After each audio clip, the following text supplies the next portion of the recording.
Welcome to This Board Game Life. I am your host, Mark, and today I'm going to unbox Plunder, A Pirate's Life.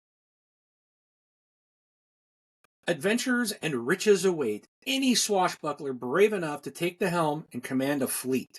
Wage war against rival captains, build and upgrade your ships with masts and cannons to increase speed and firepower.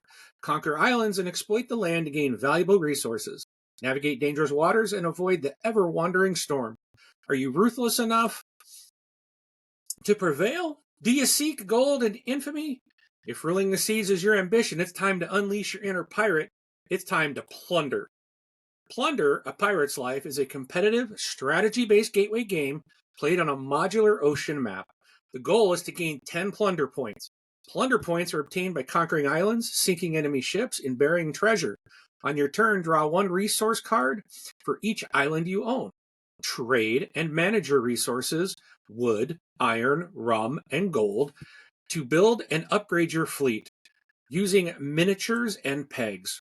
Ships sail the open map via roll and move, battle enemy ships, and conquer islands via dice combat. Game also features team play. This was designed by KC Shrimple, graphic design by Chris Delman, published by Lost Boys Entertainment in 2020. Now, let's see what's in the box. All right, Plunder, A Pirate's Life. So let's see what's in the box. Got a nice rule book. I love a good rule book, and as you can see, it's very colorful. They list everything out very clearly. Lots of examples. I love how they circle things on here. This is a really fantastic book. It's not long. I think it's 14 pages, I believe. Yep. And oh yeah, on the last page, they show you how to put everything away into the included insert.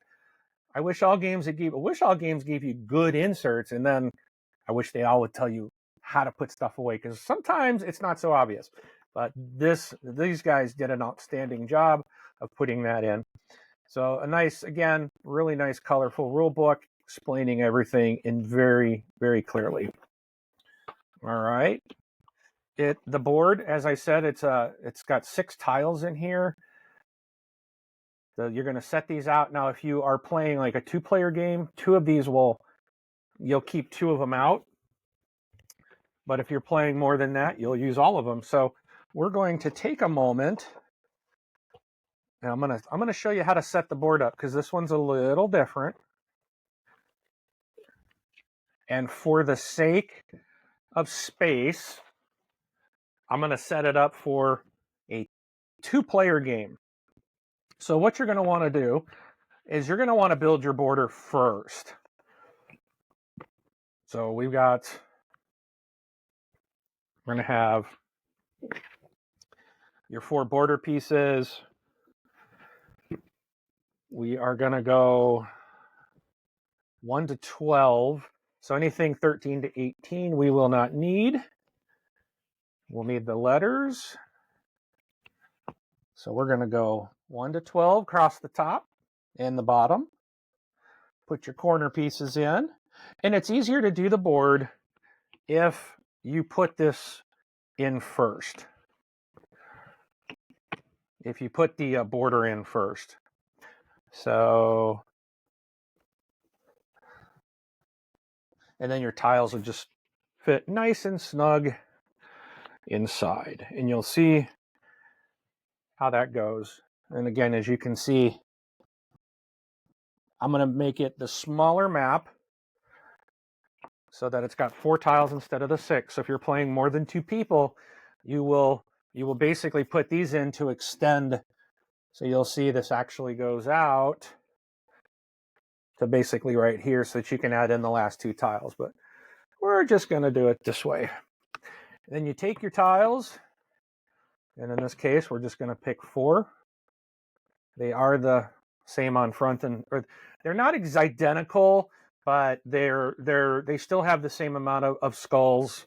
So it's just going to give you a little variety in the map, but it's still going to play out the same. All right, so we're just going to set these 2 off to the side for the moment. All right, so this is your ocean map. All right, so let's see what else is in the box.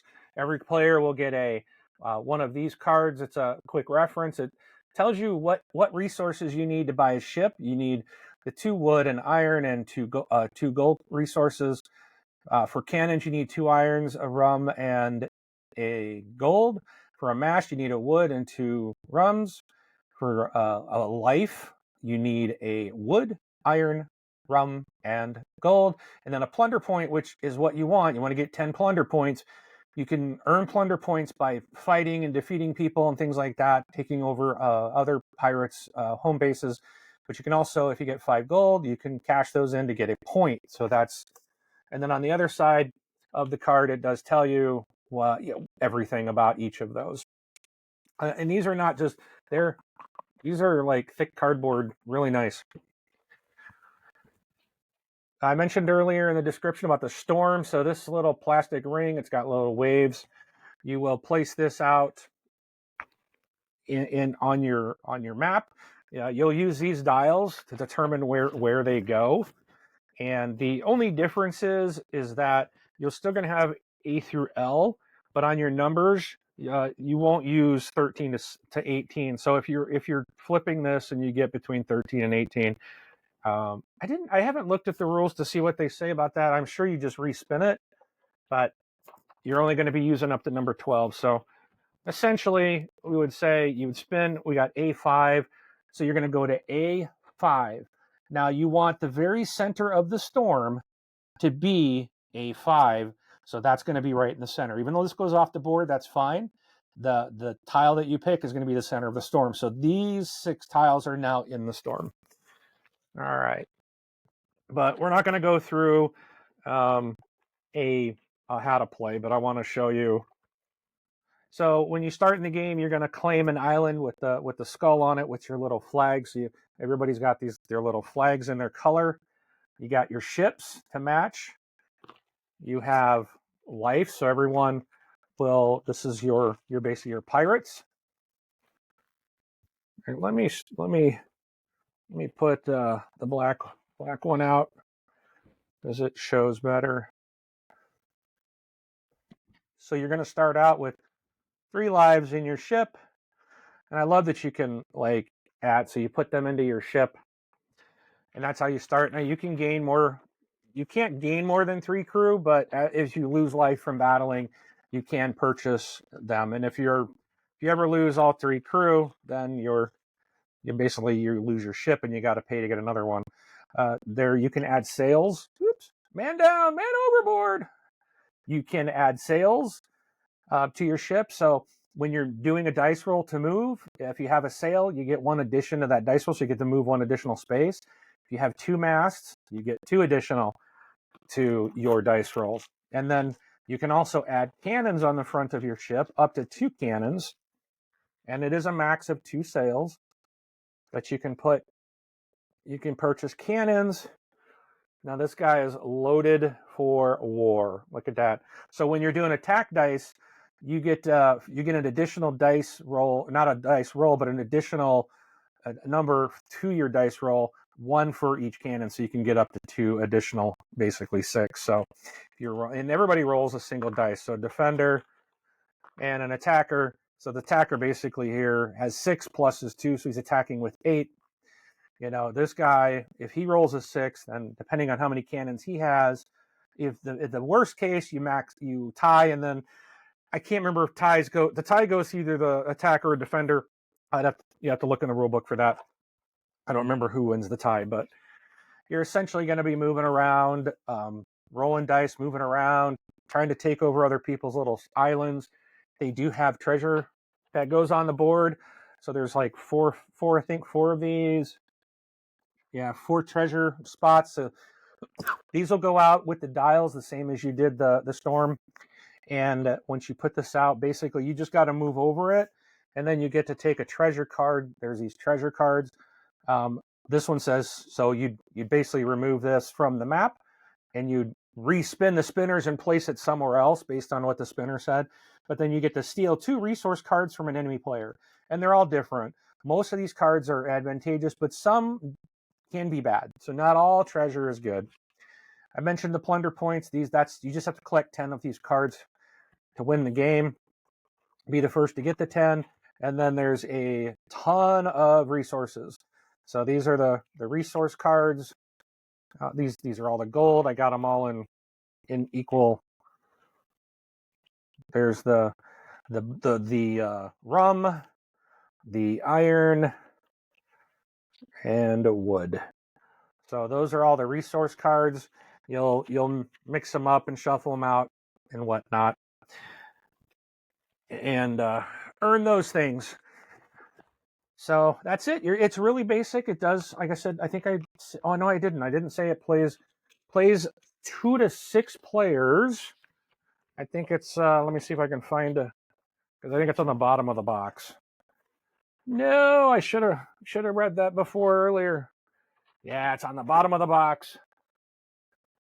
2 to 6 players. It's 20 minutes per player, ages 10 and up. So this is a great game. But that's what's in it. Now let's go another camera to finish up. All right, so you saw what was in the box of Plunder: A Pirate's Life, and all I can say is I really enjoy this game. I was introduced to it by a friend of mine, and when I went to Gen Con, and I stay at their house every year when I go, and this last year, this was the first game they pulled out, and we played it the night that I arrived, and I had this thing on order and shipping to my house before the game was over that night. This thing is a lot of fun. It's great for all gamers of all ages, of all disciplines, and it's an easy, fun family game. But do know that depending on who you have in your group, if you have younger kids, they might get upset because it can come across a little mean. But it's a pirate game, and it's a really, really fun pirate game. And I think if your group can take it that it's not a mean game, that it is a fun, we're just playing as a pirate, then you're going to have a blast. Get into the theme of it and enjoy and have fun. I hope you enjoyed this. Feel free to leave us a comment down below in the comments here of YouTube. Also, don't forget to watch our podcast coming out every 2 weeks, and check out the audio show as well if you're using a podcast app. All right, thanks again, and we'll catch you on the next one. Thank you.